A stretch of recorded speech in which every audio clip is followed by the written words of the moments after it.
Hey guys, sorry I'm late. How's everybody doing? Thank you for being patient. Yeah, you're right, Mark. I was doing my yellow hair. How'd you know? And now I have to go to the store after this, so I wanted to be like 95% ready in case it went a little bit longer than expected, which it usually does. So, and yeah, it might take a while to get to 1,000 in the chat. So you guys will be waiting quite a while.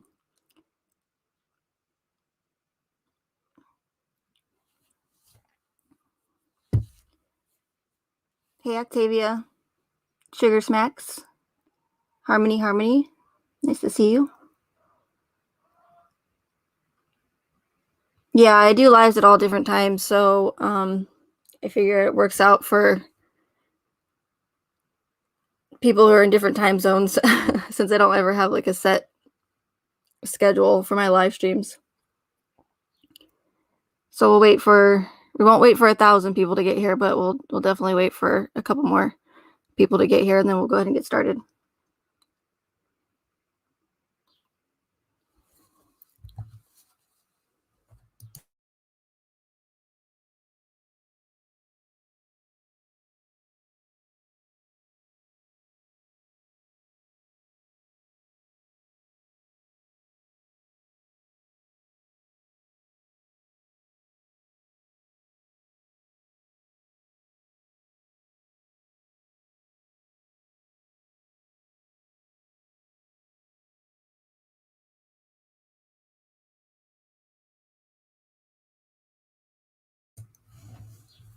Hey, Callie.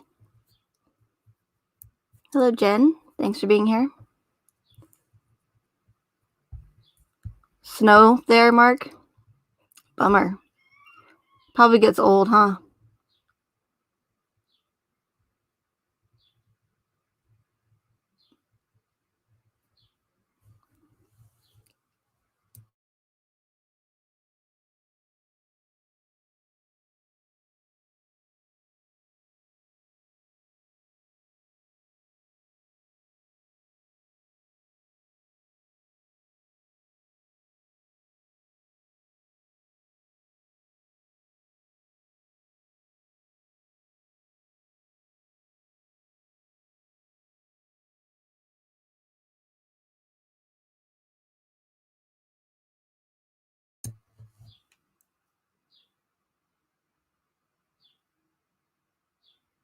It's 90 degrees in Florida. Are you kidding me? That's crazy.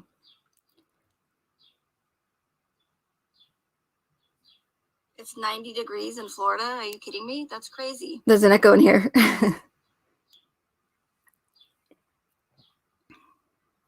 Turn off your YouTube, Megan.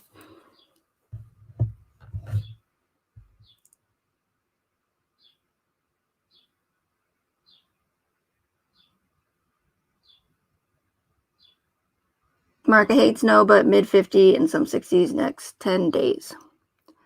That's good. Hey, Mary.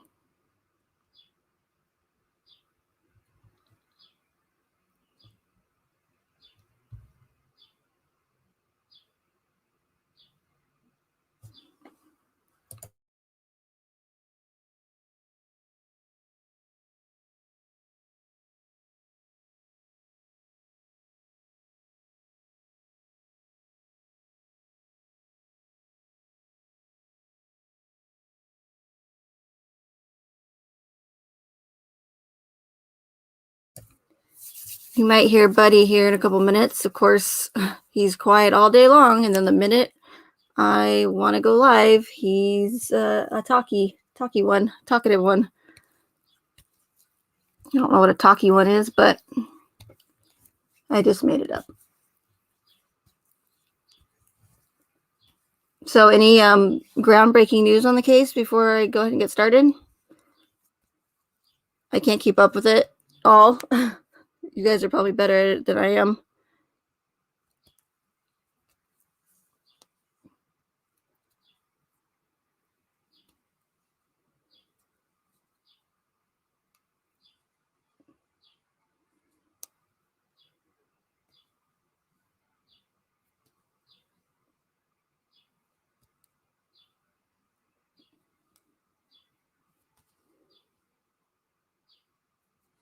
The pick of NK, Octavia? That's not new, is it? Or is there something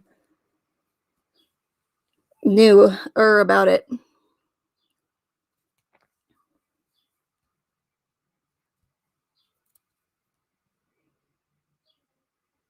Hey, Sour.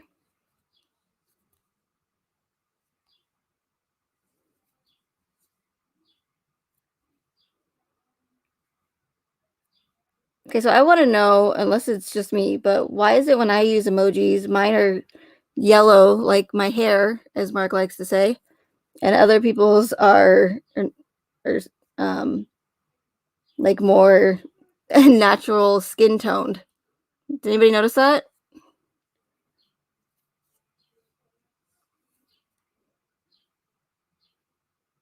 Or maybe I have that option and I just didn't see it, but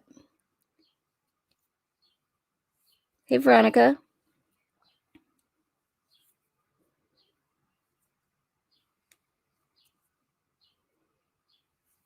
You have dirty hands, Sour. That makes sense. Especially being a welder and all.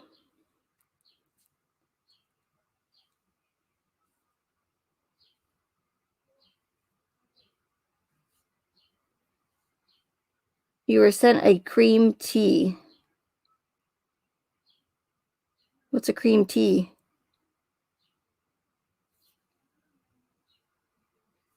Hey, Boogies, baby. Oh, really? You hold it down and you have more options? Oh, okay. See? What do I know?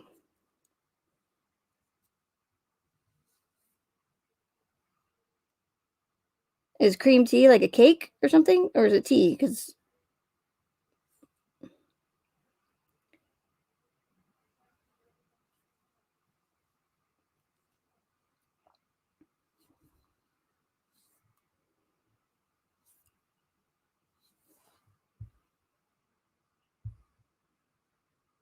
and what's up with the YouTube emojis? They're like a monkey with a freaking hammer. Of course, you have your, you know, got to promote the virus thing. So they got your sanitizer and wash your hands. Cough into your elbow. That looks like one of the emojis. What's this one? Cough into your elbow. I don't know what that is. They're so weird. A cat in the box. Coming out of it. Another cat hiding in the box. Not sure what that one is with the heart Wi-Fi thing on its head. That's weird. I've never actually really looked at these. This one's story of my life. Loading. Cream tea is pretty much a biscuit with jam or whatever you want on it, like cake type things. Oh, okay.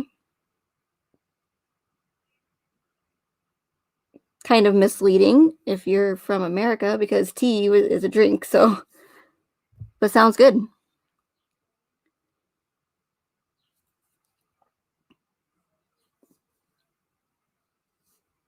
Yeah, total propaganda, exactly.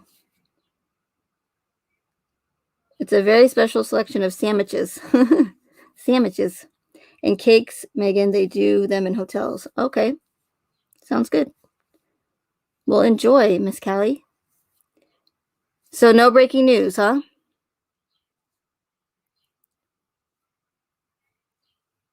Not surprised, or at least I'm not surprised that there's been breaking news and nothing has come from it. If you guys haven't noticed in this case, I've said this before, but whenever there's some sort of breaking news that comes out, right? And everyone thinks it's gonna like solve the case. Did you notice that nothing ever comes from it? Ever? I mean, you have, leaked phone calls from prison with the Watts leaked, I say.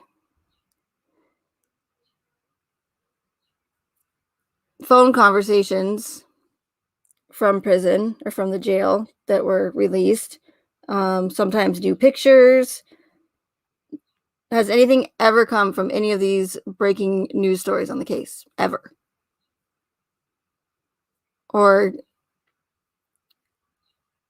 got us any further closer to the truth about what happened in this case.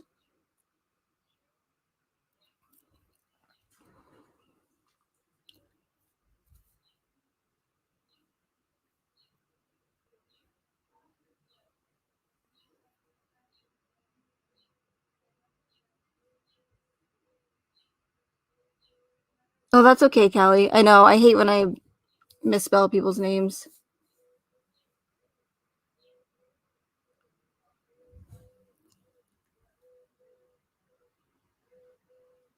Chris Watts escaped from jail and committed suicide. 2 gunshots to the back of the head, Saturday says. Really? Wow. Well, that ends that, doesn't it? Guess we're never going to find out, at least from him, what happened. But I wouldn't be surprised if that's was really what they were going to go with. If that's really what they were going to go with, because I'm actually very surprised that they have not.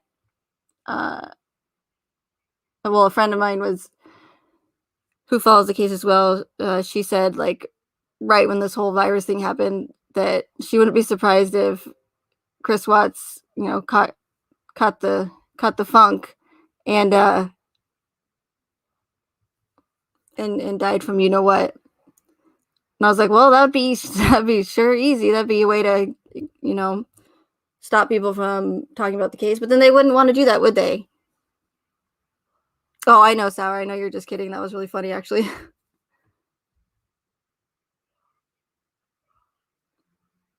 If any other channel creator came out and said that, Sour, people would probably just believe it. They go, oh, no way. Are you serious? He escaped from jail, committed suicide, and got shot in the back of the head twice? Get out. They would probably believe it. Now, if I said it, probably not so much. But that's how, I mean, and I joke about it, but that's how bad it is right now. Like, people will literally believe anything they are told without ever asking a single question or doing any research.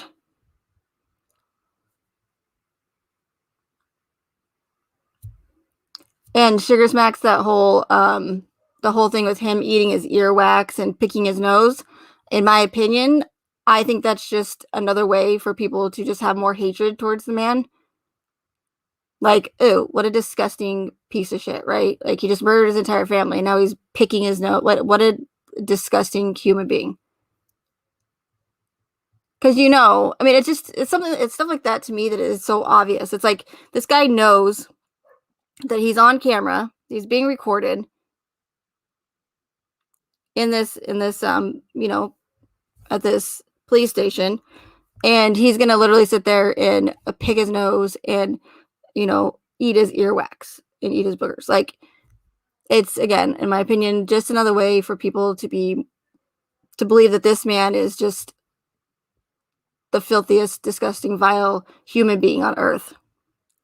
And as you can see, it gets people riled up. It gets people pissed off. Like, ew, he's disgusting. Why would he sit there and eat his freaking earwax and his boogers?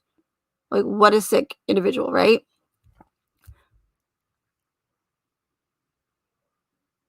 Hey, Lily. Hey, take 2, heart eyes.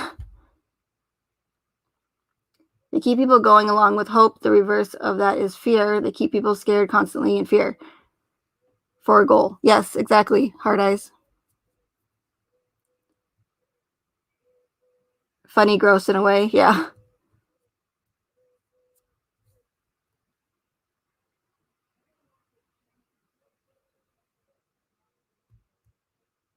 Okay, so since I've already been rambling for like almost 15 minutes now, I don't have too many people in my chat, so I do like to wait a little bit. So for people that are, that get here late. So plus I like to socialize with you guys a little bit and get caught up. But since nobody has any groundbreaking news for me, I'll go ahead and get started. No itinerary again, of course, you know me.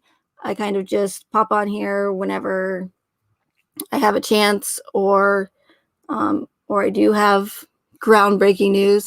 Don't have really groundbreaking news. I'm never going to say that unless I really actually do. But as we know, there have been several channel creators who have been receiving privacy claims for simply, hi Vincina, nice to see you, for simply either reading the discovery word for word and going over it, or displaying it in their live streams or on their videos, have been getting hit with not copyright claims, but privacy claims. Unjustified being one, True Psych Word being another, and another one, larger channel, was just apparently hit with several as well. If you have been following me for, at least a couple months now or more, I've said several times in my live streams, one, that I think that they are attempting to take away free speech on social media due to the fact of, for several reasons. One, that would be not only because I know in these kinds of events, they're always trying to take away, for the most part, some sort of right away from us, along with several other agendas.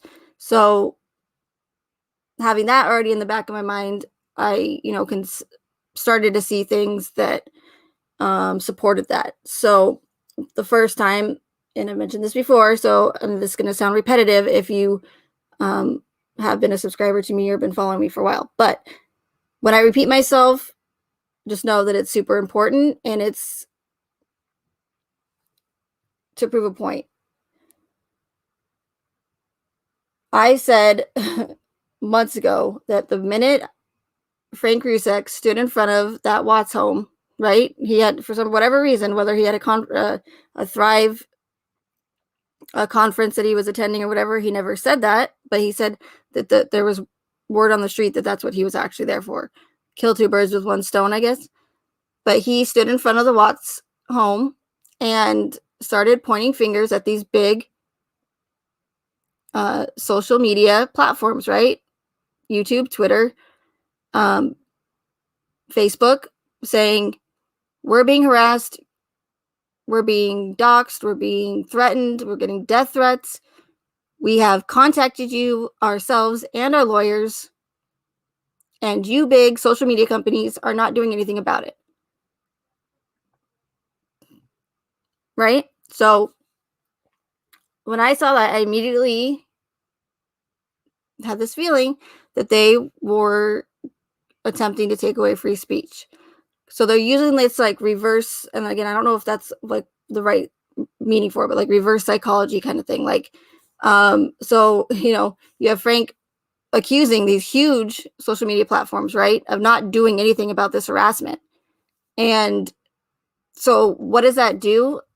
Or what they're trying to do, in my opinion, is they're trying to get people worked up. They're trying to get people emotional, and they're trying to get, because if it's victims, if this is victims, and people freak out about these so-called victims who are being harassed and who are being doxxed and who are being sent death threats, even though there's no evidence to back up that claim. But when people hear that victims are being treated poorly because they're victims, right? What do? They freak out. What do you mean YouTube and Twitter and Facebook aren't doing anything about this victim bashing and this harassment? And that's why, and that's again where that whole Hegelian dialectic comes in that I talk about. Problem, reaction, solution. So there's Frank creating the problem by blaming these social media platforms for not doing what they're supposed to by protecting victims or anybody else, innocent people on their platforms. So he's creating the problem. He's then trying to get us to react, the public, by saying, do something. Use social media platforms, right? Do something about it. This should not be happening. Stop this harassment of these victims or innocent people. And then that's when they bring in the solution, or as we're asking, problem, reaction, solution, to then fix that problem, which would be taking away rights from social media, free speech. And then so it appears as though nothing, they didn't get a big enough reaction out of it, right?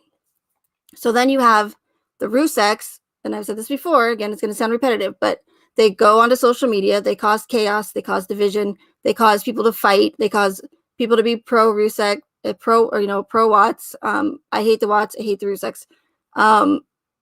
Getting people to fight, getting tons of people to like fight and hate one another over families that they don't even know.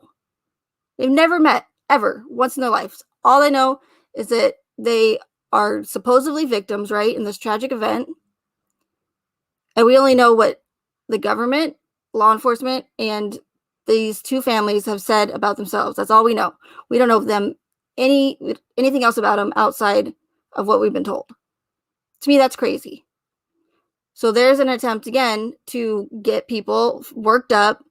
You have the Rusex who are um, instigating these other like advocate channels that are advocating for them and laughing when they make fun of people. So without going all over that again, it's just they've made several attempts to get people worked up, right? But I don't think that they have been getting a big enough reaction from us in order to accomplish that. Because if they just come out and said, we're taking away your free speech off of social media, it wouldn't work. They know that. And that's why they use the whole Hegelian dialectic with the problem, reaction, solution. So that we eventually will beg without knowing it.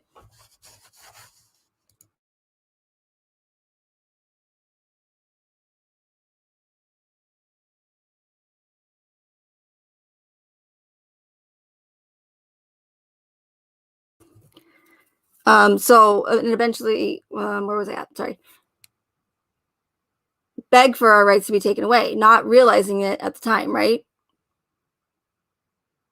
Thinking we're actually doing something good by saying do something, Twitter, Facebook, and YouTube about this harassment. And then, come to find out, we just asked for our free speech to be taken away. So, and I think there's still, as time is unfolding, there's still been several attempts at this to really get people stirred up enough for them to be able to do it. Now,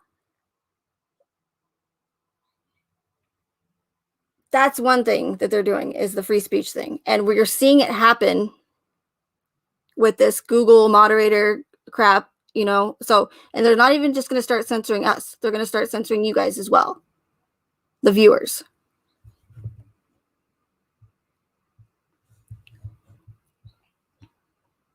Hey, Joe.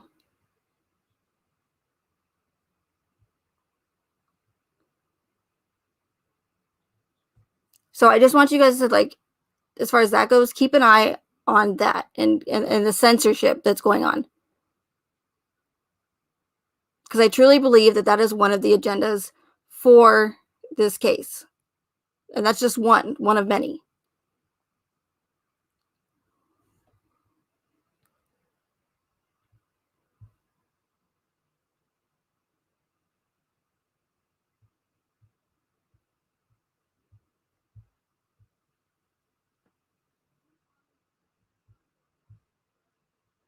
And yeah, Octavia, I might address that, but I don't even know, as far as your comment that you just mentioned about the files. I don't even know if it's really even worth it.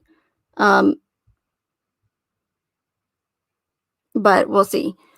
But the main thing that I do want to address, and why do this? It kind of leads into what I was just saying about taking away free speech, because what they are planning to do, in my opinion, is they're going to eventually get rid of any independent news media sources on social media, right? So any of your armchair detectives, and I would have to say not one in particular, but just in general, your armchair detectives, right?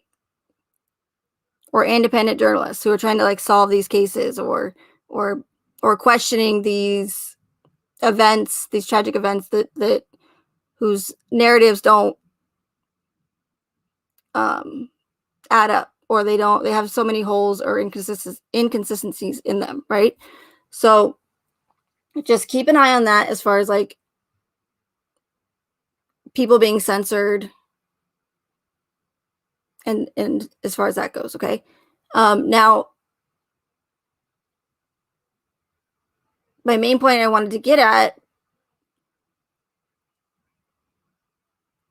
I've been saying also for several months now in my live streams that before you know it, or at some point, I don't know when, but there is going to come a time when there's not going to be any Watts videos left on social media. Meaning anything that goes against the official narrative. So any of these channel creators who have been making Watts videos, who have been questioning the discovery, the narrative, all the inconsistencies, all the holes, the crappy job of law enforcement, those videos are going to be gone. The only ones that are going to be left are the ones from your mainstream media, like your Denver News, your HLN, your Dr. Phil, your Dr. Oz, or any of the ones that just simply make a documentary about the case and just the official narrative itself. Right? They just give you the whole synopsis of the official narrative, or the body language ones, right? Because none of those are going against the official narrative or questioning why there's so many inconsistencies in this case.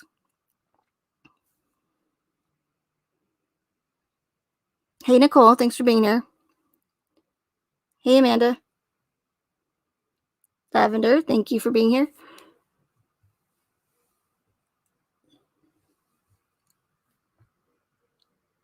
So I said that a couple months ago because I've seen it happen with that other case that I always talk about, and other cases as well. But I mainly talk about the case that happened prior to the Watts case, simply because they have so many of the same inconsistencies, red flags, and characteristics as one other. But there are these other orchestrated events that share the same characteristics, okay? And not only that, but I also followed the one previous to this, to the Watts case extensively, like from the day that it happened up until this case. So I watched that happen with that orchestrated event prior to this one.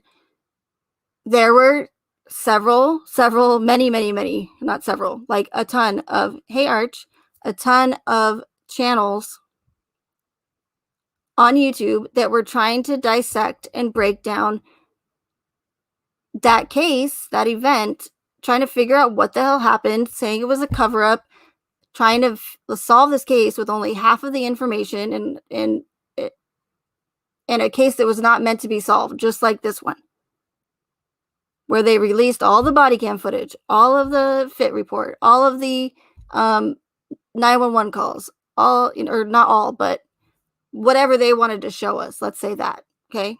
They released a ton of it. And not only did they release a ton of it, but they did it in what we call docu-dumps, just like they did with this case. They released a little bit over time to keep people invested in the case. So if you'll notice, right when the case seems to start to die down, something about the case, some new information will come out. So you have the discovery files that were released, right, in November. And then there are probably some other little things in between, but then you have the footage of Shanann coming home that was released, remember? Of course you remember, of the Vivint doorbell footage, which should have been released with the discovery in the first place. Why wasn't it released with the discovery in November? It wasn't until the case started to die down, until people started to accuse Shanann of being been drinking that night, right? Because of her BAC level in the autopsy. And it wasn't until people started to actually question the authenticity, or not the authenticity, but if the doorbell footage even existed in the first place. Because people are like, okay, well, we know that she came home at 1:48 that morning, so where is that doorbell footage? Again, it should have been released with the discovery in the first place. Why wasn't it? It's to keep people invested in the case, to keep people distracted, to keep people interested in it.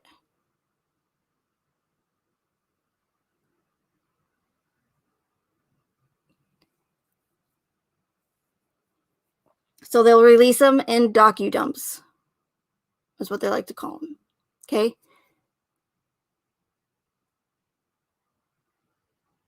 With that other case prior to this one, again, like I was saying, they released a ton of information just like this case. And I know I sound like I'm not being transparent, but I literally, that's one of those events, those tragic events that you're not allowed to question. And even saying what the event is called will get the algorithms triggered. That's how bad it is, you guys. So all I can tell you is that it happened on, in October in 2017. October 1st, 2017. That might even trigger the algorithms. I don't know. At this point, it's like I care and I don't care. But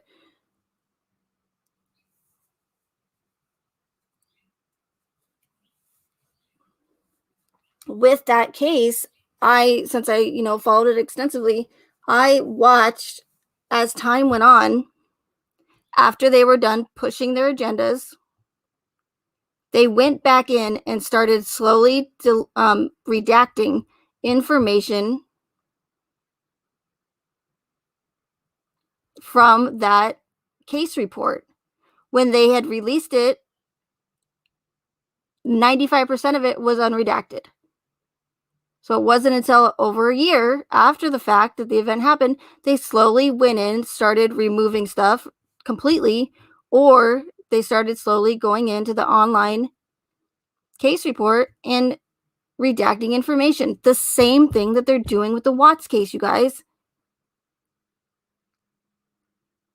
Why would law enforcement post these case reports or discoveries unredacted for over a year?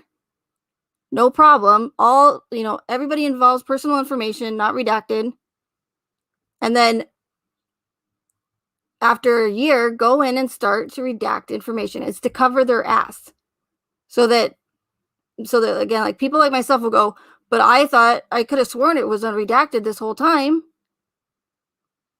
But now it's redacted, like to make us like think we're crazy, or to make or people will be like, Megan, what are you talking about? Like that fit report is redacted. It wasn't released unredacted. So unless you followed it from day one, you would think I'm probably crazy.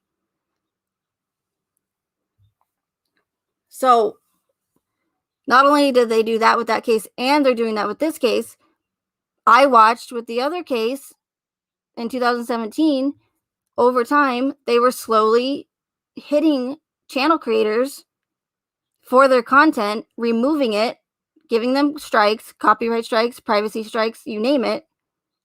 And slowly over time, it was eventually to where there was no videos left on YouTube of that case except for mainstream media.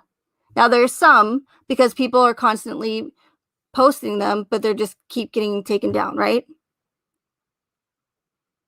There's several channel creators that have had multiple channels because they've had to start new channels because they were hit with copyright strikes or whatever, community guideline strikes.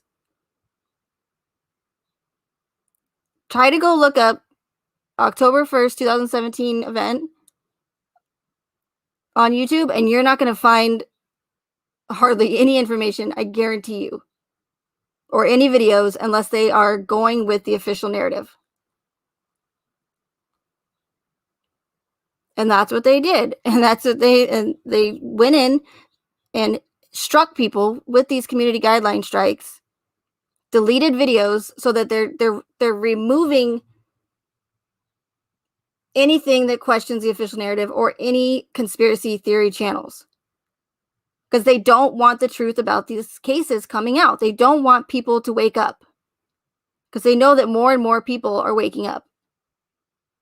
So again, once their agenda is done, or their agendas, they go back in and remove all this information to save their asses. And that's why I said a couple months ago and a couple times since then, watch, you will see them start to hit these channel creators for their content because they're going to start scrubbing this information from the case. Mark my word, you guys, there's going to be no Watts videos left. I don't know when, I don't know how long it's going to take, but it's happening. And I'm not trying to toot my own horn, but this is what I'm talking about. This is what I warned you guys about. Hey, Swamp Lover.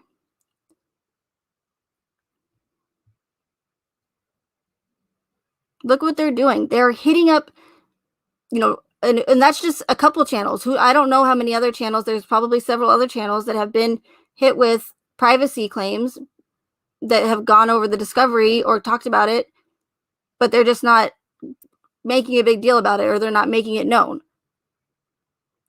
But look how many Unjustified it's been hit with. Look how many True Psych Ward has been hit with. And then now there's another bigger channel that just got hit. They can appeal them.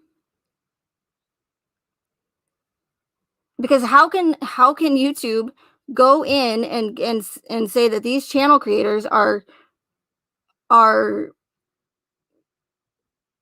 how are they getting hit with privacy claims for a discovery that law enforcement has released with unredacted for over 2 years now? If anything, they are the ones that need to get hit with the privacy claims, because they released that Watts discovery, you guys, unredacted with personal information. So why do you think that they're now going in and doing it? Because it's been over 2.5 years and they've already pushed their agenda.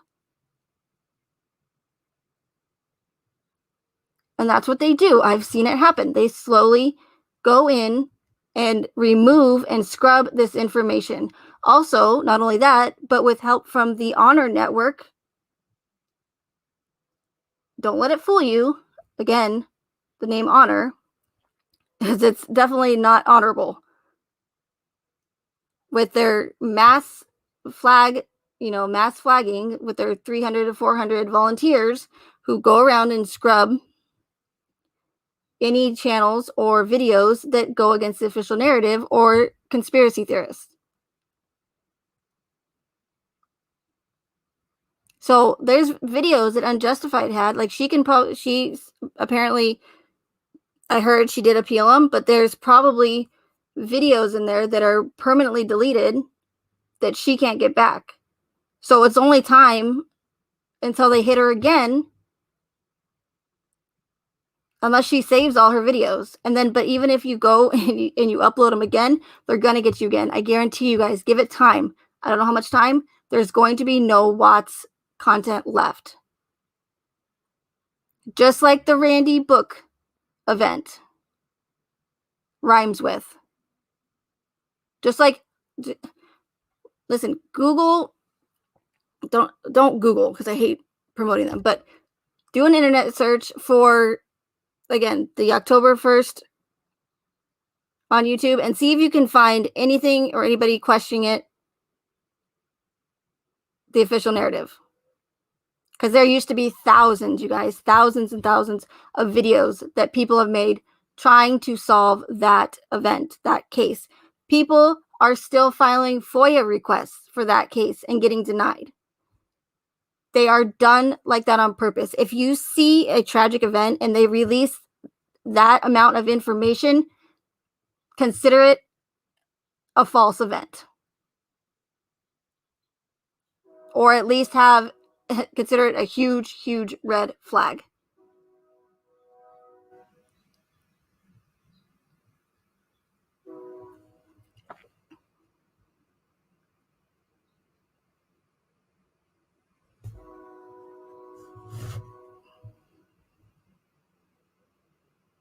Hey, Calla Lily. Good to see you.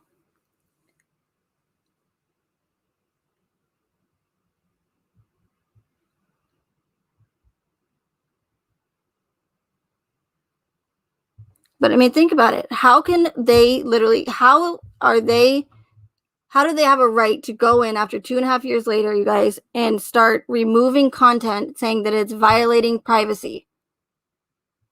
Information that's been in the discovery for over 2.5 years. Hey, Elfin Princess. Thanks for being here.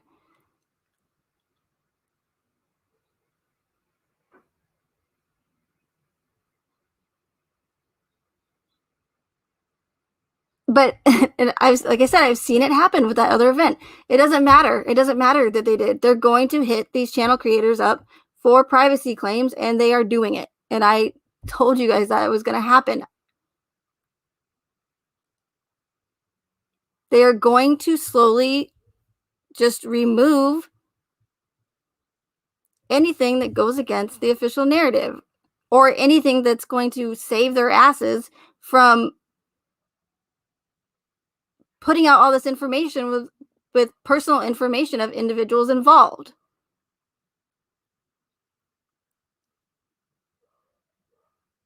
If I can find someone from the event prior to this one that I always talk about and mention, if I can find someone that has that original case document, I will, to show you guys that they have now gone in and started redacting it, or that not started, they did. But now that they're doing that now in this case. If I had the original discovery that I had saved to my computer, and I know that several people do, of this case, to show that they're now redacting it online, I will. I just have to find someone willing to give it to me.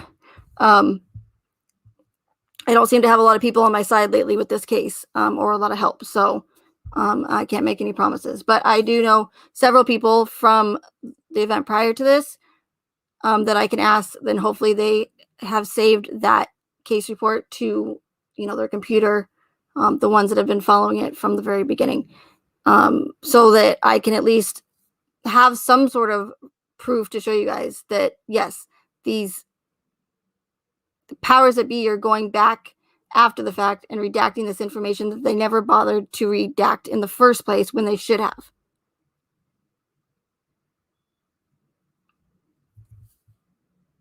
And yes, Swamp Lover, Chris Watt's YouTube channel is still up. Yes, it is. And it's ridiculous.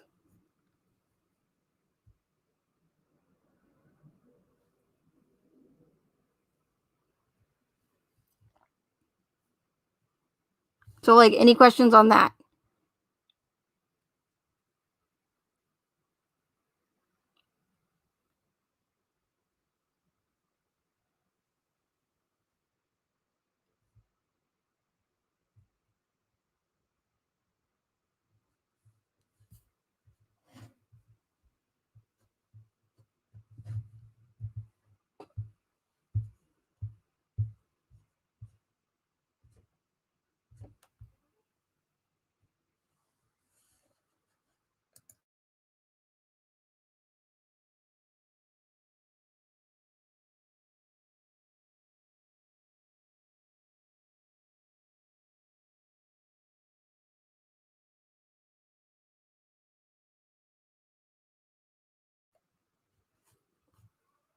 So, again, it might take a little bit, but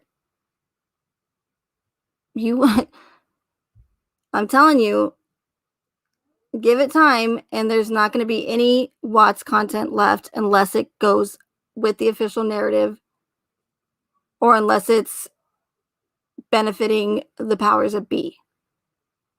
And especially any discovery content that shows that they did not redact any of that personal information, who they're now flagging content creators for.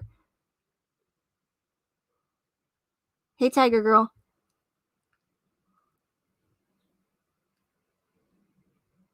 Now, if there's any channel creators who are not being hit, like, I don't, as far as I know, I haven't checked my email, I haven't been hit, but I didn't make a lot of videos going over the discovery or showing any personal information in those videos. So as long as I'm not showing email addresses or driver's license numbers or phone numbers and stuff like that, I probably won't get hit.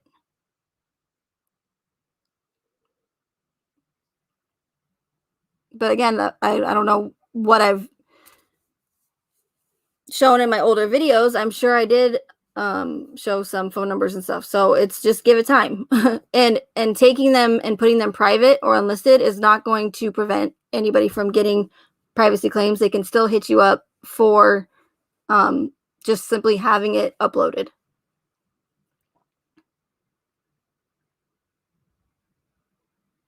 Hey, Curious, see, she is.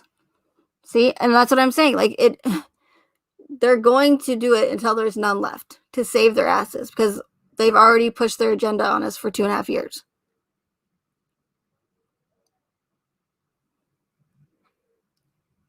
But what I was saying is if any channel creators that are not being hit, like the larger ones, and if you notice the ones that always get this breaking information on the case and they always have somehow the families are involved and they always get these interviews with the family members or stuff. Those are the channels that you're going to want to keep a close eye on because, in my opinion, those are the plants. And they're there to, they have an agenda, just like everything else in this case. And they're most likely there to misdirect, confuse, cause chaos, and push people in the opposite direction of the truth. Just like all this Lana crap.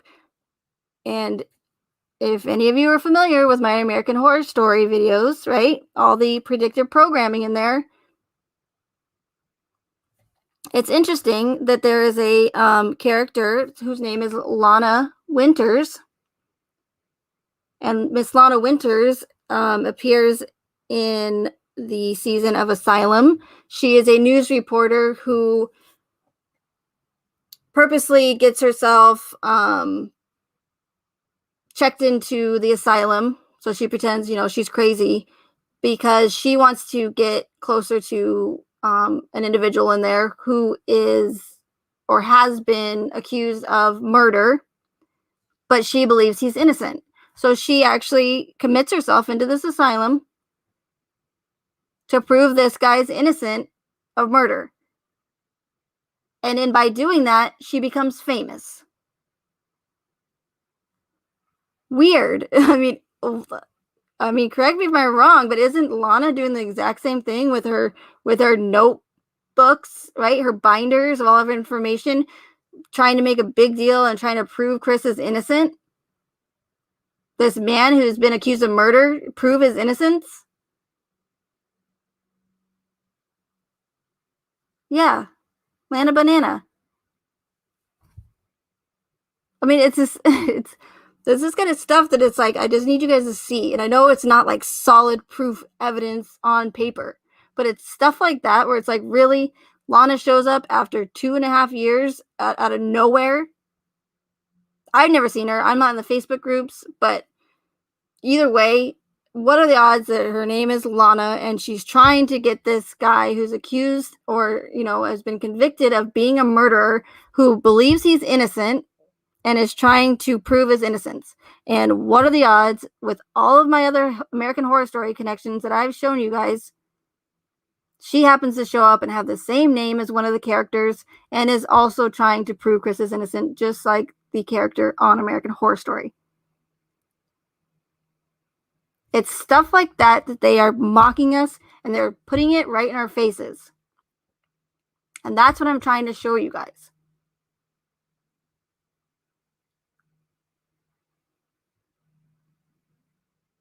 So the whole thing with Ronnie going there, he's a part of it.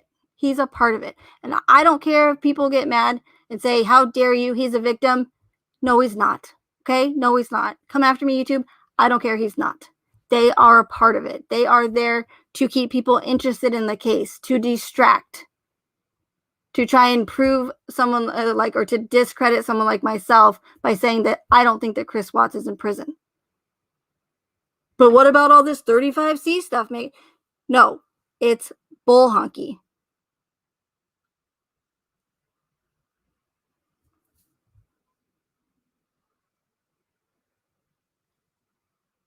And I said, if you guys want to have a different outlook on this case, please. And I'm not trying to promote American Horror Story, but if you know this case like the back of your hand, and you go watch American Horror Story, you're gonna see all the connections that I put in my videos. And I don't think my videos do it justice just because they're all broken up. But if you go and you watch that show from the beginning, and I know that a lot of people said they can't because it's too gory and stuff, and totally understandable, but they have that case, that show mimics this case, even all the way up to the point of what happened to Shanann.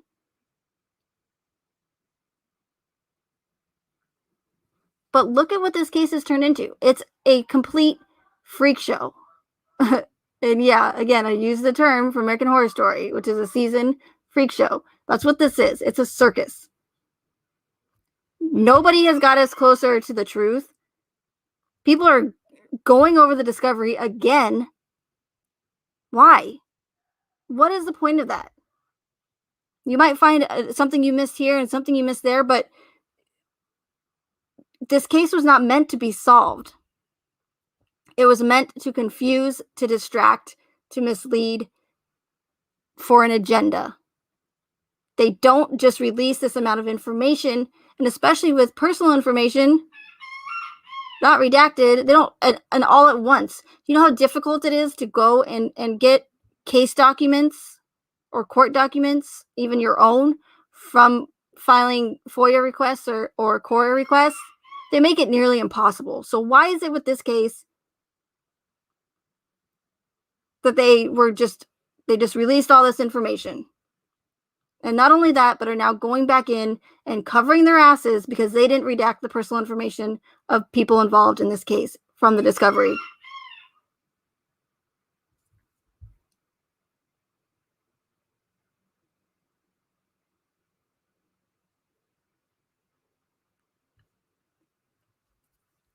Okay, Boogie's baby, no problem. I understand.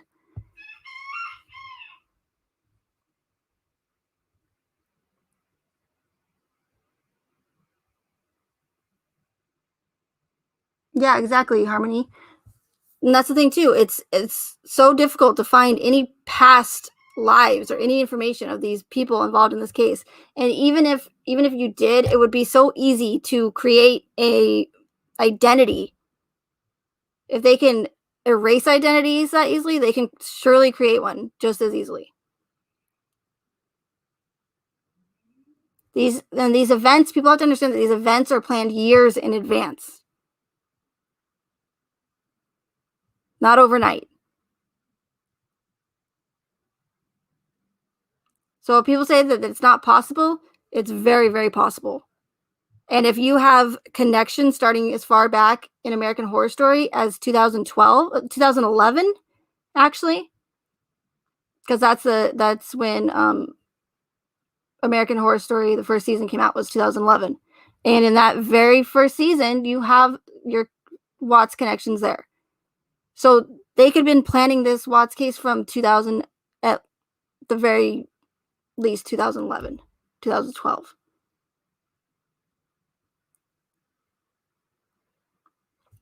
Like, for instance, how difficult would it be? How do we know that all of these posts that Shanann posted on or videos on Facebook, how do we know that those weren't all pre-recorded and they lined up and she just went boom and posted them on that day? How do we know they're actually from that date? I mean, think about it.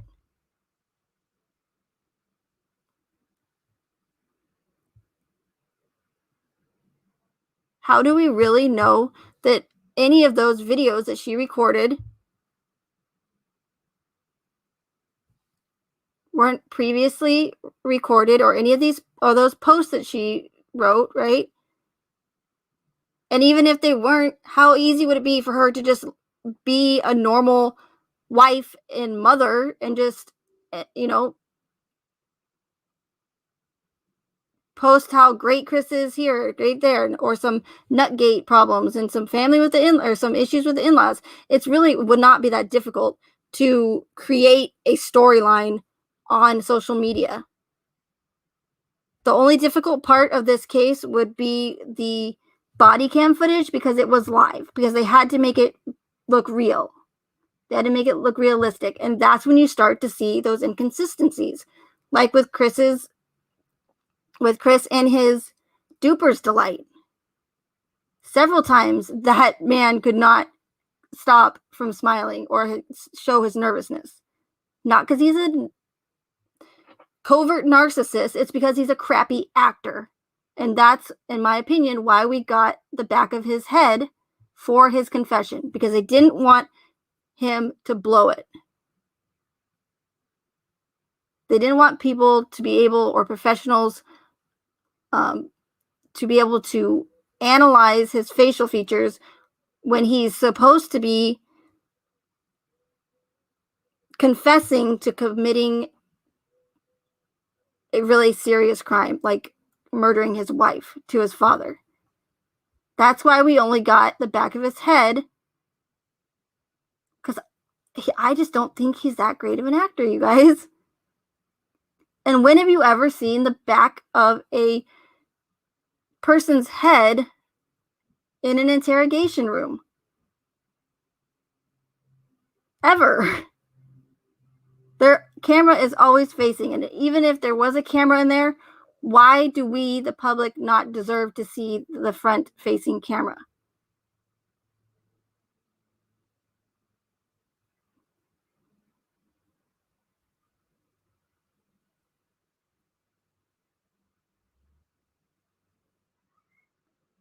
That's why there's so many inconsistencies, because one, even though it is orchestrated and it is planned years in advance, again, with the body camera footage, you're going to have things that are going to go wrong, and you're going to have weather that's going to affect that, just like how Shanann's flight was delayed, because they already had that planned out that she was going to be on that flight, but then you had weather to deal with. And now you have the fact that it was 2 hours late, and that whether or not she was on that plane or not, right? They still went with that flight. And now people are saying, how could Chris have enough time to do all that, dig a hole, bury the bodies? And people are starting to notice inconsistencies. So there's going to be things that are going to go wrong. No plan is ever 100% perfect.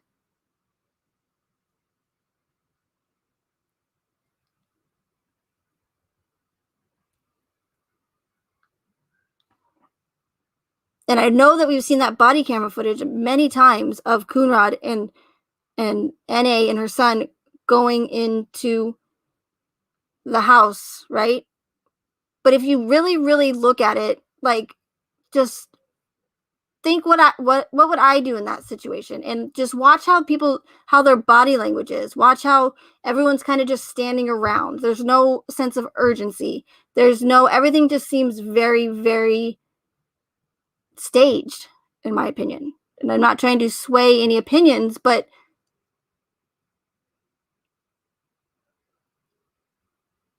it just doesn't seem, I don't want to say real, but I mean, it's not real in my opinion, but it doesn't seem authentic. It doesn't seem, where is the sense of urgency? Where is the Shanann, Bella, Celeste? Are you guys here? Are you okay? Why is nobody running up the stairs to make sure she's okay?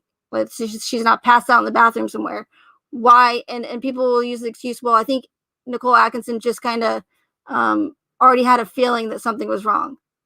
How could she have known that something like that she wasn't passed upstairs, passed out upstairs? They don't know what Chris did when he went inside. There's just no sense of, it just doesn't seem natural. Do you know what I'm saying?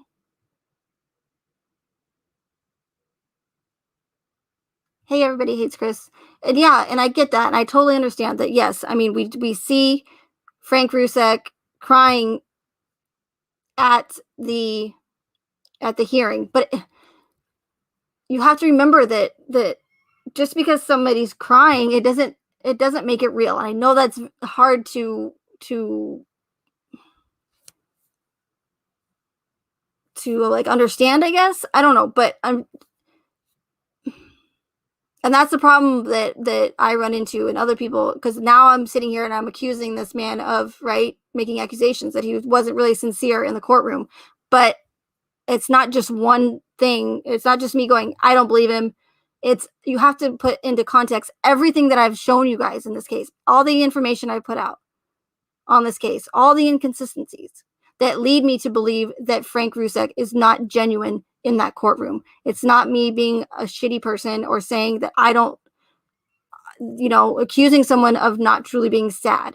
Hey, Jenny Mae, it's not that at all. You have to take into consideration all of the other inconsistencies in this case that would lead me to believe personally that he was not genuine in that courtroom. You see a lot of hand covering. You see him very red, very, very, like almost like he's forcing it. But I don't ever bring that up because it's not significant. It's not that's not enough to prove my theory. Okay, it's not enough to support my theory. So I usually don't bring up that kind of emotion, like any emotion in like the courtroom and stuff like that. Do you know what I mean?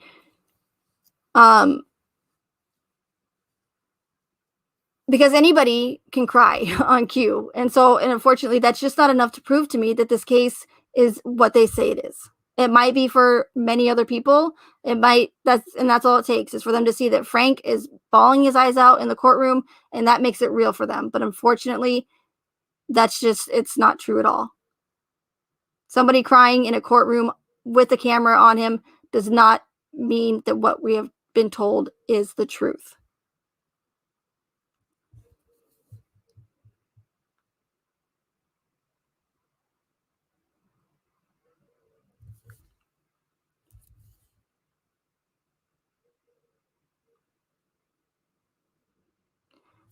Hey Travis, great question. And that's the thing too, is that why would the Ruseks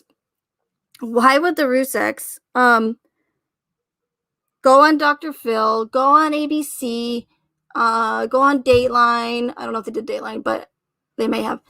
Just go on these, big shows, mainstream media shows, and not only that, but then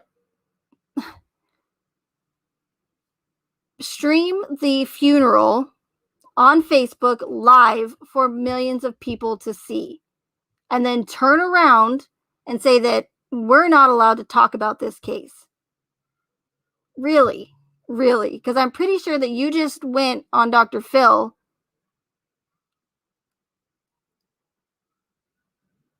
and publicized the death of your family members.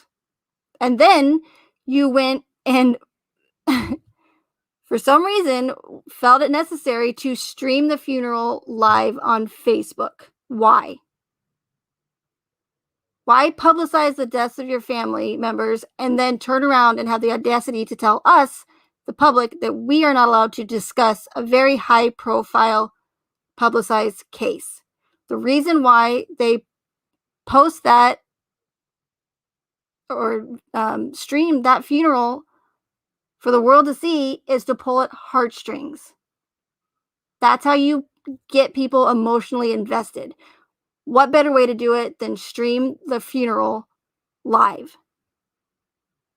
How more sad and horrific can that get? By, again, what better way to do it than streaming the funeral? And I see the sadness. We don't know who any of those people are, okay? Except for the main characters like Frankie Rusek, Frank, Sandy, right? We have no idea. Do you know that you can go online and they have companies, if you wanted to stage your own funeral for whatever reason, I don't know why anybody would do this, but it's just an example. You can pick any event, a birthday party. Let's say you didn't have any friends. You only had like 2 friends and you didn't want to, it was your 30th birthday party and you just wanted to seem like you had a lot of friends and just give the impression. You can go online and you can hire 100 strangers, actors who will attend your birthday party to make it look like you're a very popular person. And they'll be your best friend in the world at that birthday party, okay? You can do that. There's companies online where you can say, I want 100 people to attend my 30th birthday party, and I want them to act like they are my best friends. Or you can have people attend your friend's funeral who was maybe not a very nice person and you felt bad and you wanted them to seem like they were a more likable person. You could hire 100, 200, 300, 400, you name it, actors to attend your friend's funeral to make it seem like he wasn't such a shitty person and he did have friends who will sit there and cry. Okay? So by having these people in what, 2, 3, maybe 10 tops pictures of this funeral, of people walking down the church aisle and sitting down and looking sad, we don't know who any of those people are. We don't know if they know the family members for sure. And I know that it might sound crazy that I'm saying this, but it's really not if you think about it. Go and look up the companies online. You can hire mass amounts of actors. Obviously, they're not like, A actors to attend a funeral, to attend a birthday party, to riot a building, whatever. It doesn't matter. You name it. You have the money. They'll get you those actors.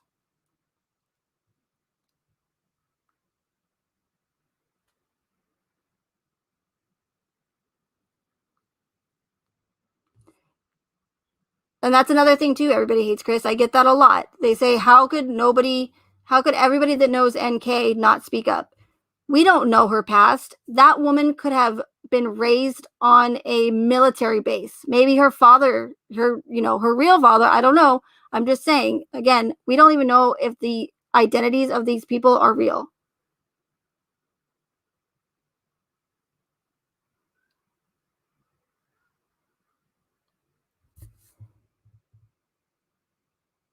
So, okay, so I just saw a comment come in. That's interesting.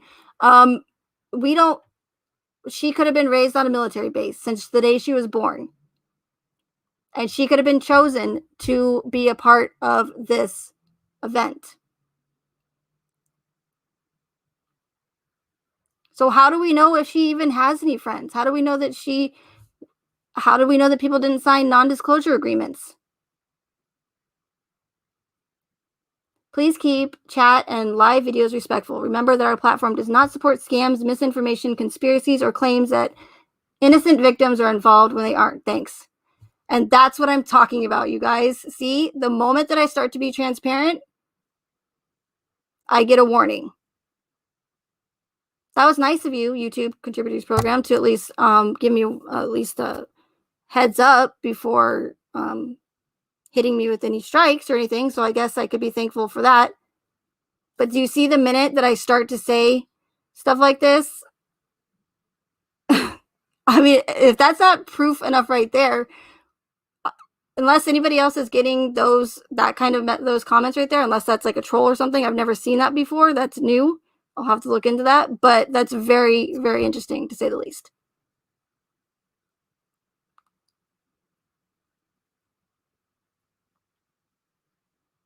Alicia, yeah, exactly. And the Ruseks have also had they also contributed to the Netflix documentary after they said they don't want anybody talking about the case.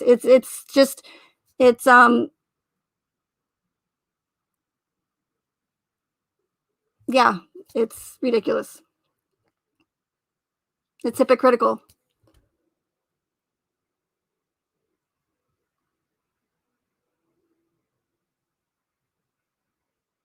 Hey, Robbie. And that's the thing is I try to use different words, but it's hard enough as it is for me, let alone having to change my words around. And I just got recently a complaint from a viewer saying you're just rambling and you're just like all over the place and but it's like, I'm sorry, I don't know how else to do it because they have made it so difficult for me, and people think that I'm overreacting, and I'm really, really not, because it states it in the guidelines that you're not allowed to question the authenticity of a tragic event even though it has many holes in its narrative.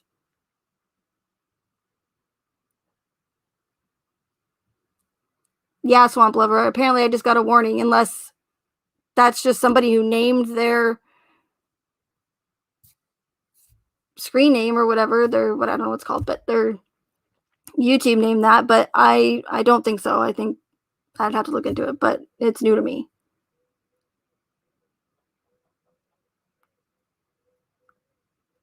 YouTube Heroes program, Leather and Lace. Hi, by the way. I haven't heard of the Heroes program. That's interesting.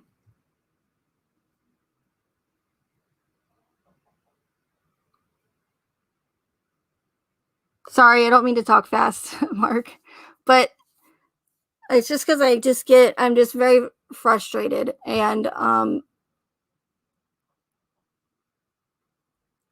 I'm doing the best I can to show the truth about this case, and now I feel like I'm walking on eggs just because of that comment. But and do you see right there how they are controlling, how they can control us? Because now I was just I was being more transparent, talking about it, and then I get a comment like that, and now I feel like I really have to watch what I say, and that's bullshit. Complete and utter bullshit. Why would that comment come through for me simply voicing my opinions about a case that has many inconsistencies and red flags and holes in its narrative? Yeah, we'll circle back to that. Exactly, Sour. I wish I had that sticker right now. That would be great.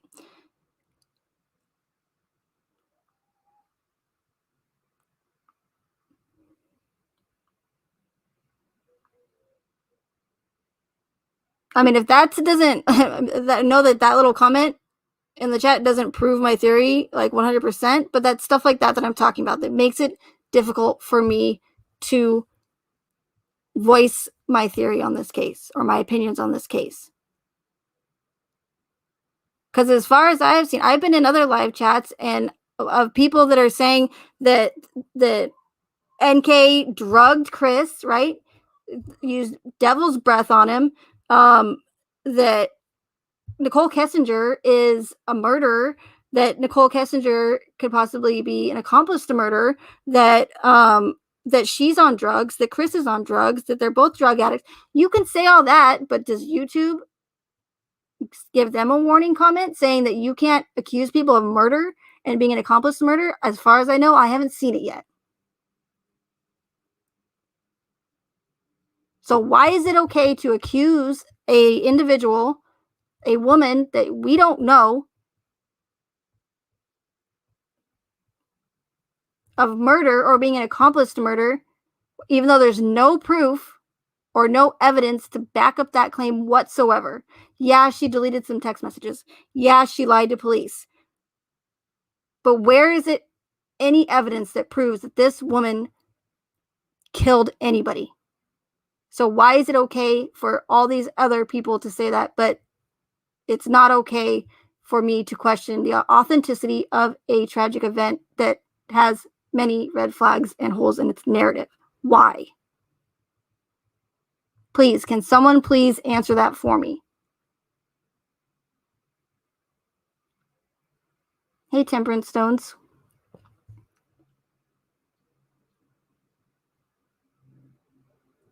Or why is it okay to accuse Shanann, who's a victim, right? She's supposed to be a victim. Why is it okay to accuse her of killing her own children, right? That's okay.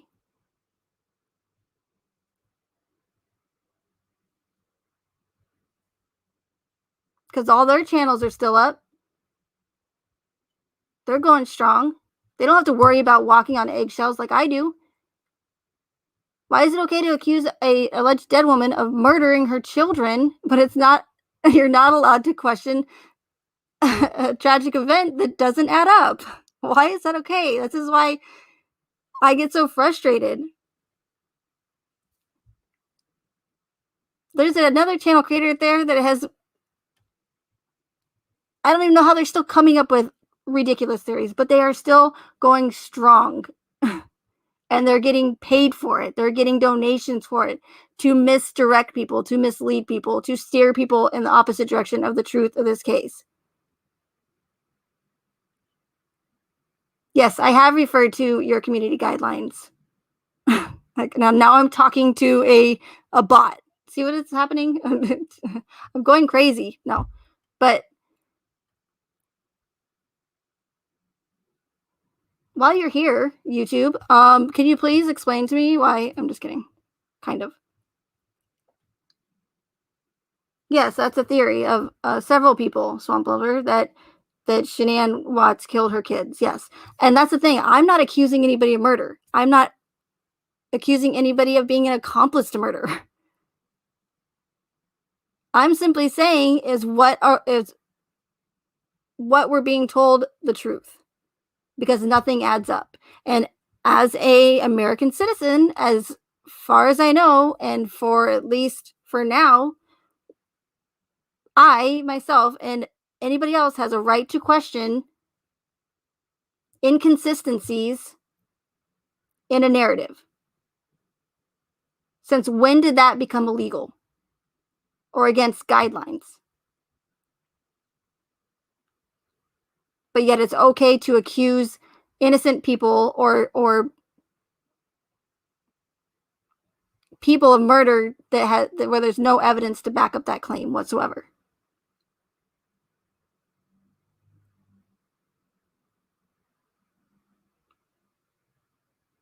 And that's what I was saying earlier. Keep an eye on these bigger channels that always seem to be really controversial, or either people really love them or hate them, or they get this groundbreaking news on the case and can get away with all these things. If they're still going strong, keep an eye out for those channels, because they're probably a plant and that's why they're still going strong.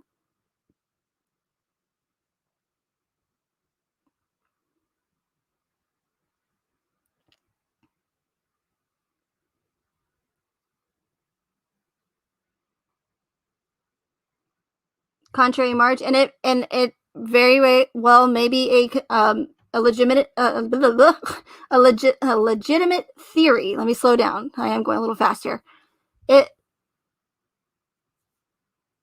It's questionable, yes, but what I'm saying is why is it okay to have those kind of theories, actually accusing people of murder, right? And not only that, but a victim who's not here to defend themselves. Why is that okay with the community guidelines, but it's not okay for me to voice my theory when I'm not even accusing anybody of murder? I'm simply asking questions and pointing out inconsistencies in a narrative that doesn't add up.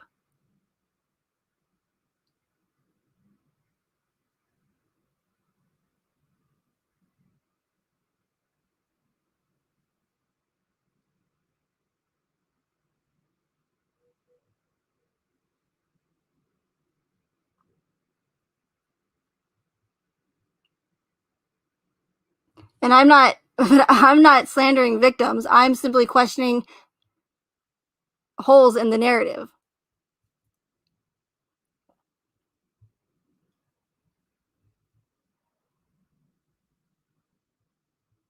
And even if it's being read from the discovery, people are still getting strikes and still getting privacy claims. So that's not true at all. I don't know if it is or not, Veronica. I don't know. I don't know how you could I don't know how you it could tell if it is or not. I've never seen that before.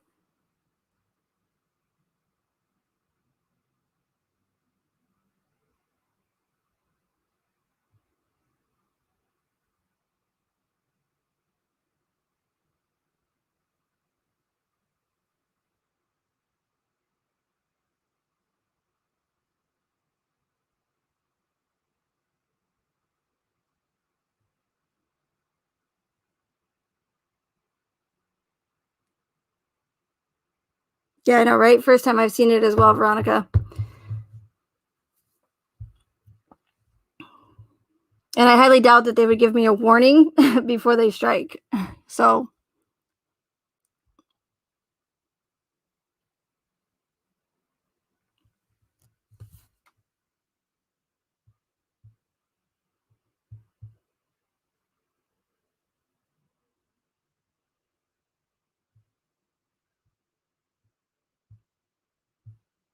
Yeah, it's a troll. But even if it is a troll, why are they going to out of their way to try and make me think that they're an actual, um, YouTube bot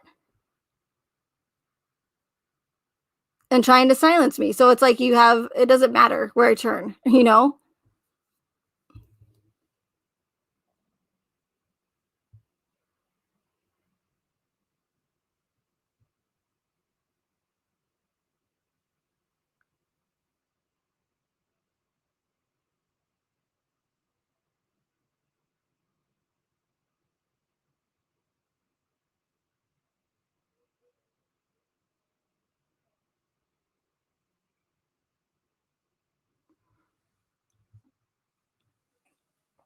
But anyway, so that being said, I do have to go to the grocery store, something I loathe doing now because of this whole thing going around. But oh, something else before I go, something that I do want to address. I wasn't going to, but I think it's really important. With this whole, and I'm not going to bring up the channel name because I think we all know who I'm talking about. With all this file going around, right, of all these pictures from social media.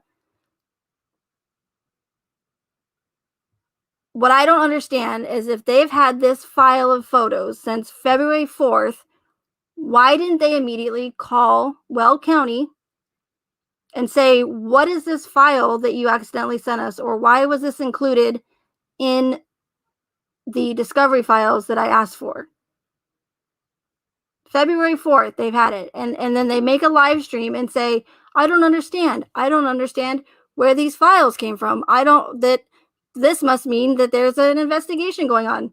Wait, what? How is, number one, they weren't being transparent. Number two, why wouldn't you just call Weld County or email Weld County and say, what's up with this file of all this compiled photos from social media accounts? Why was this included in your email? I mean, wouldn't that be the logical thing to do instead of going online and or going live and saying, I don't understand. Could this mean that they're still investigating someone? And then have one of their guests say, that they 100% without a doubt are certain that that means that law enforcement is still doing a side investigation on this case because there was random social media files or social media images in this folder, right? And what that does is, number one, when you have somebody coming on to a channel saying, I 100% without a doubt know that they're investigating with no evidence to back that up, people believe it. And now there's several, a lot of people online in the true crime community who think that there's actually an investigation going on where there's zero proof to back that up. And I don't care who it is. I'm going to speak my mind when I think that people are doing more damage to this case than good. There's no reason why they should have had those files that long and not have contacted Weld County and said, what is up with these files? But instead of doing that, they're going and live streaming and saying, it could mean that they're still investigating Kessinger. It still could mean that they're still doing an investigation. I think they still are. And saying that law enforcement has a lawsuit on their hands. No, no, they don't. But the logical thing, in my opinion, to do is to contact the person that sent you the file instead of going online and doing these live streams and misleading people and making them believe that there's still an ongoing investigation when there's no evidence to back up that claim based on one file full of pictures from social media that anybody could compile themselves. It's stuff like that that causes a lot of damage to this case and steers people in the wrong direction because there's no evidence to back up that claim, that just a simple file supposedly sent by Weld County that has screenshots of different social media accounts does not mean that they're still investigating this case. And I want to make that clear. Could that mean that they are? Sure. I don't know 100% if they are or not. But before you do that, have some proof, and don't have a guest come on and say that 100% means they are with no evidence to back up that claim. Or at least until you call Weld County and say, what's up with this file you sent me? Instead of doing multiple live streams and saying, I don't know what these files mean. They could mean that there's an investigation. I just really don't know. It's so all strange to me.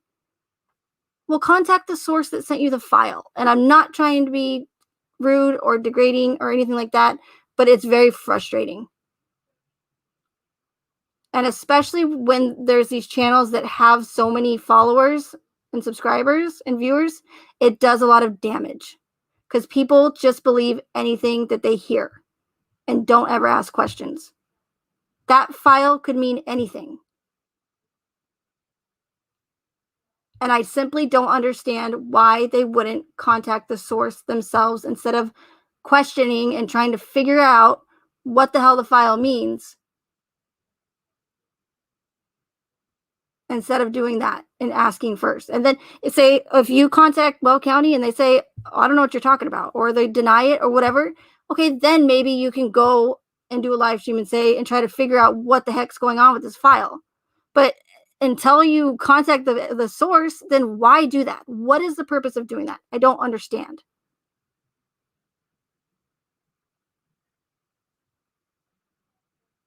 And if that's what people don't want to hear, then, and I lose subscribers for saying this, then oh well. But let's be real, okay? They've had over a month to freaking contact the source itself, and they have not. And instead, they're going online and confusing people, misleading people, and it's wrong. Hey, Antoine. And law enforcement is not going to have any lawsuit on their hands, even if they sent that file. And if that were the case, then why would you send it out to other people on social media? If you think law enforcement's going to get in trouble for it or have a lawsuit on their hands, then why would you promise people that you're going to let them see all of the content, even though it's public content on social media anyways? And then say, oh, I can't control what my viewers or my guests say. Well, isn't that your responsibility as a content creator to make sure that your guests aren't giving out false, misleading information?